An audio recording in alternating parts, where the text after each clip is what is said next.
రాష్ట్రంలో త్వరలో స్థానిక సంస్థల ఎన్నికలు రాబోతున్నాయి. తెలంగాణలో 8 అసెంబ్లీ స్థానాలు, పార్లమెంట్లలో 8 స్థానాలు గెలుచుకున్న కమలం పార్టీ వచ్చే స్థానిక ఎన్నికల్లో కాంగ్రెస్ దూకుడుకు కళ్ళెం వేయాలని చూస్తుంది. అయితే అందుకు అనుగుణంగా చర్యలు మాత్రం తీసుకోవడం లేదని రాజకీయ విశ్లేషకులు చెబుతున్నారు. ఎందుకంటే తెలంగాణలో అధికారంలోకి వచ్చిన కాంగ్రెస్ ఇప్పటికే బీఆర్ఎస్ ఎమ్మెల్యేలు, ఎమ్మెల్సీలు, పలువురు సీనియర్ నాయకులను తమ పార్టీలోకి లాక్కుంటుంది. కానీ బీజేపీలో మాత్రం ఒక్కరంటే ఒక్కరు కూడా ఇప్పటి వరకు చేరింది లేదు. భవిష్యత్తులో అయినా బీజేపీలో చేరతారా అనేది కూడా సస్పెన్స్గా మారింది. దీంతో జాయినింగ్స్ కమిటీ ఉన్నట్టా లేనట్టా అనే ప్రశ్నలు శ్రేణుల్లో ఉత్పన్నమవుతున్నాయి. వాస్తవానికి ఏ పార్టీలో లేని విధంగా కేవలం చేరికలకే ప్రత్యేకంగా కమిటీ వేసిన పార్టీ బీజేపీ.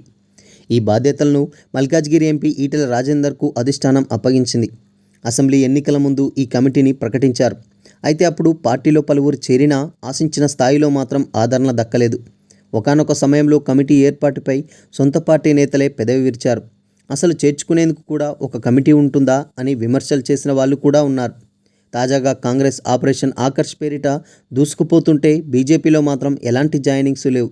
లోక్సభ ఎన్నికల్లో కాంగ్రెస్కు సమానంగా సీట్లు సాధించిన కమలం పార్టీలో ఒక్కరంటే ఒక్కరు కూడా చేరకపోవడంతో స్థానిక సంస్థల ఎన్నికల్లో కాంగ్రెస్ దూకుడుకు కళ్ళెం వేసేదలా అనే అనుమానాలు కూడా వ్యక్తమవుతున్నాయి.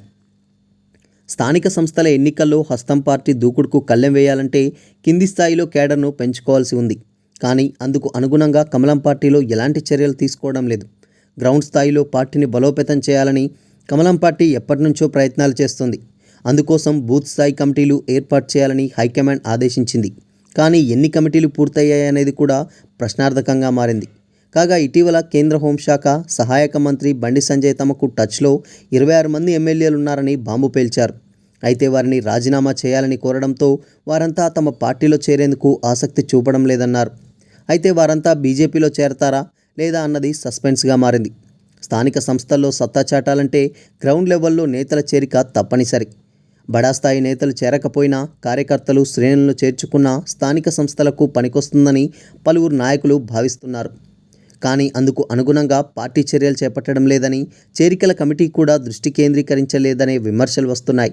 మరి తెలంగాణలో త్వరలో జరగబోయే స్థానిక సంస్థల ఎన్నికల్లో సత్తా చాటేందుకు బీజేపీ ఎలాంటి వ్యూహరచన చేస్తుందనేది తెలియాలంటే వేచి చూడాల్సిందే.